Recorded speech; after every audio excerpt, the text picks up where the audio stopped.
네, 강동구 컨설턴트의 주 무대가 돌아왔습니다. 네. 오늘 어떤 정보 준비하셨나요? 네, 오늘 오늘 방송국에 오면서 보니까 날씨가 너무 좋습니다. 예. 이 얘기는 결혼식도 굉장히 많고 네. 또 돌잔치도 엄청나게 많습니다. 예. 그만큼 경조사 비용이 많이 지출되실 텐데요. 네. 때가 때이니만큼 오늘은 그 연령대별 부부 재테크 전략에 대해서 이야기해 보겠습니다. 아, 근데 비 오는 날씨 좋아하시나 봐요. 별로 안 좋습니다. 가을이 멘트를 준비하셨는데 됐다는, 비가 왔어. 가을이 됐다는 이야기인 것 같은데 네. 사실 오늘 아이템은 부부가 아니라도 알아두시면 굉장히 좋을 만한 정보인 예. 것 같습니다. 근데 특히나 우리 세대기 대신 박에스터 주무관 같은 경우에는 더욱더 귀가 솔깃하시겠어요. 네. 맞습니다. 네. 이번 주제를 보고 예. 굉장히 지금 귀가 커졌는데요. 사실 저는 이제 결혼한 지 고작 한 달 됐고 네. 이제 통장을 드디어 합쳤고 그래서 이 돈을 어떻게 관리해야 되는지 굉장히 고민이 많습니다. 네. 그래서 여기저기 은행도 막 이렇게 쑤셔보고 네. 여기저기 막 지금 막 하고 표현이 좀, 있거든요. 아, 그랬나요? 다녀보고, 네. 표현을 바꾸도록 하겠습니다. 네. 아무튼 그래서 굉장히 지금 고민이 많고 그래서 사실 지금 이 코너 굉장히 기대가 예. 됩니다. 그렇군요. 결혼 한 달 된 새색 씨께서 은행을 쑤셔보고라는 표현을 사용하셨네요. 네. 아니, 정말로 우리 이런 표현이 뭐 적합할지 모르겠지만 강동구 컨설턴트의 강동 컨설턴트를 좀 파헤쳐 봐야 될 것 같습니다. 네, 그래요. 어디서부터 어떻게 시작해야 됩니까? 예. 네, 일단 뭐 멀리 가실 필요는 없을 것 같고요. 예. 네, 옆에서 물어보시면 좋을 것 같습니다. 네. 일단 결혼은 인생을 새롭게 시작하는 제2의 인생이라고 합니다. 또 그만큼 더 중요한 것은 재무적으로 독립해야 되는 시기입니다. 네. 근데 일반적으로 이렇게 재무적으로 독립해야 되는데 일반적인 신혼부부들이 닥쳐 있는 문제는 굉장히 많은 이벤트들이 있죠. 네. 출산에 대한 문제, 그다음 대출 상환에 대한 문제, 자녀 교육, 은퇴까지 해야 될 것이 너무나 많습니다. 네. 그래서 많은 분들이 현재 이런 은퇴 관련된 부분에 대해서 전혀 준비를 못 하고 있는 상황이고요. 지금 100세 시대라는 얘기들은 아마 굉장히 많이 들어보셨을 거예요. 네. 네. 그만큼 인생이 굉장히 길어지기 때문에 지금부터 차근차근 부부 두 분이서 소주를 한잔 하셔도 되고 식사를 하시면서 이런 것들 한번 고민해봐야 될 시기가 아닌가 이렇게 생각이 됩니다. 그렇습니다. 아무래도 많은 분들이 중요하게는 생각을 하는데 어디부터 어떻게 손을 대야 될지 좀 걱정을 하고 계실 것 같은데 네. 그럼 어떤 곳에 어떻게 포인트를 두는 게 좋을까요? 일단 20, 30대부터 말씀을 드리면 20, 30대 분들은 재산을 형성해야 되는 시기입니다. 네. 아직까지는 자금을 많이 모아놓은 상황이 아니기 때문에 두 분의 수입을 아까 주무관님 같이 통장을 합치셔서 하나 둘씩 체크를 좀 해보셔야 되는데 이 실질적으로는 수입에 비해서 지출이 너무 많기 때문에 맞아요. 많은 것들을 저축한다라는 거는 쉽지가 않습니다. 네. 근데 30대 준비가 제2의 인생인 노후에 적지 않은 영향을 미치고 있기 때문에 꾸준히 투자한다는 마음가짐을 우선 가지셔야 되고요. 이런 의미에서 가장 먼저 CMA 통장을 이미 한번 만들어 놓으시고 거기에 기본적인 자산 관리를 시작하시는 게 좋을 것 같습니다.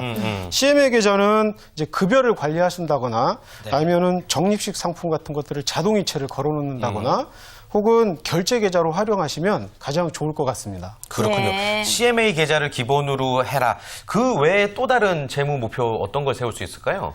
일단 20, 30대 분들이 재무 설계를 하기 위해서 가장 소중하게 여겨야 되는 것 중에 하나가 바로 시간입니다. 시간. 복리 효과는 다들 잘 아시죠? 네. 복리 효과를 극대화하기 위해서는 50대보다는 40대, 40대보다는 30대가 낫다라는 얘기가 있는데 이는 바로 시간을 얼마나 많이 보유하고 있느냐가 가장 큰 문제입니다. 따라서 일단 20, 30대 부부분들은 장기 저축, 그러니까 10년 이상 저축을 한다라는 그런 목표를 가지시고 연금이나 장기 저축성 상품들을 가입하시는 것도 괜찮으실 것 같고요. 네.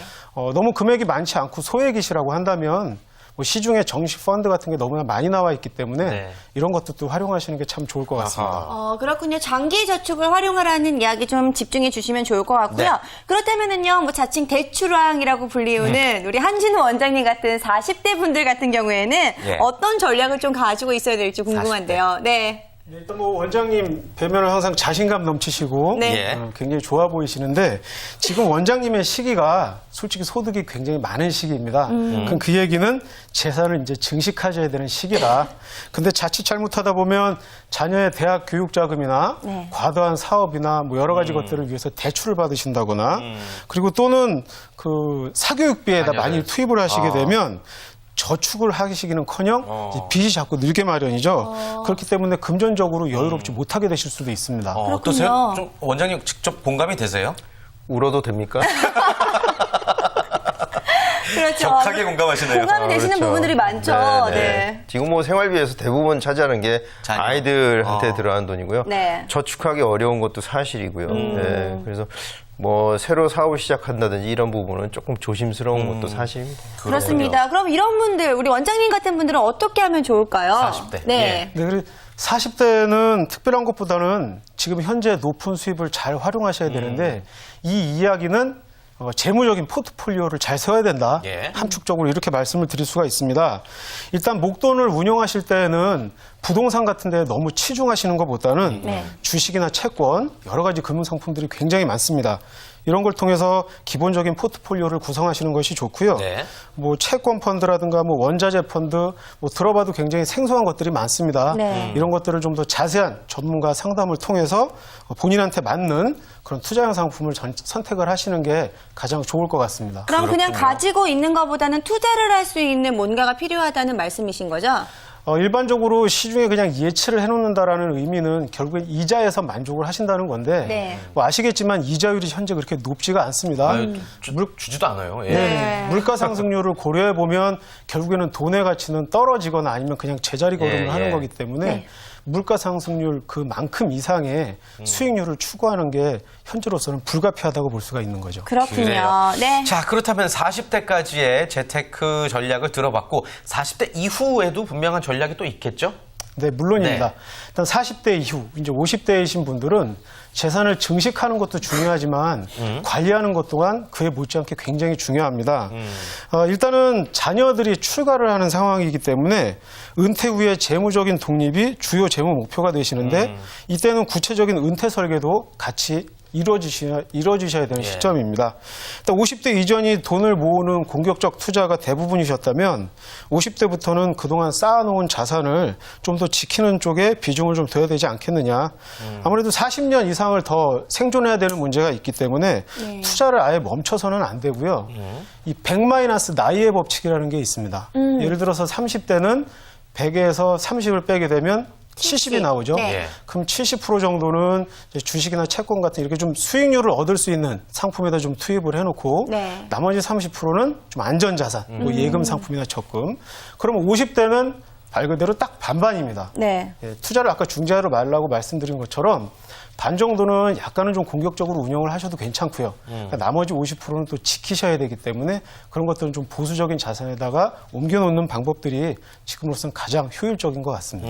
그렇군요. 아무래도 연령이 높아질수록 안정성과 함께 이 투자적인 전략들이 좀 필요할 것 같은데요. 아무래도 한탕을 바라고 계시는 50대 분들도 굉장히 많이 계실 것 같은데 그래요. 이런 분들이 좀 잘 알아두셨으면 좋겠습니다. 좋습니다. 네. 또 50대가 지나면 이제 60대가 되는데 60대 때부터는 그냥 꼬박꼬박 모아둔 거 연금을 받으면 어떨까 하는 생각도 드는데요. 어떻습니까? 네, 연금 받으면 제일 좋죠. 근데 네. 준비를 그동안 하셔야지 연금을 받으실 수가 있는 겁니다. 그렇죠. 예. 60대에는 정기적인 현금 흐름을 창출하시는 게 가장 중요한데요. 예. 일단 다른 것보다는 노후 자금을 좀 한 번 정도 검토를 하시고 그다음에 혹시라도 재산이 좀 있으시면 네. 증여나 상속에 관한 증여. 설계도 예. 미리미리 해놓으시는 게 나중에 좀 절세 측면에서 좋으실 겁니다. 네. 일단 60대는 봉사활동이나 레저활동 등을 통해서 인생의 참 의미, 참 가치를 솔직히 즐기셔야 되는 굉장히 중요한 시기입니다.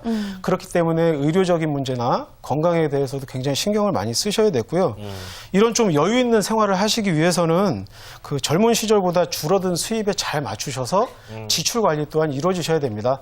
그런 의미에서는 일단 월지급식 상품, 일단 국민연금도 월지급식이시잖아요. 네. 시중에 알아보시면 월지급식 상품, 즉시연금이나 월지급식 채권 같은 상품들이 굉장히 많이 나와 있습니다.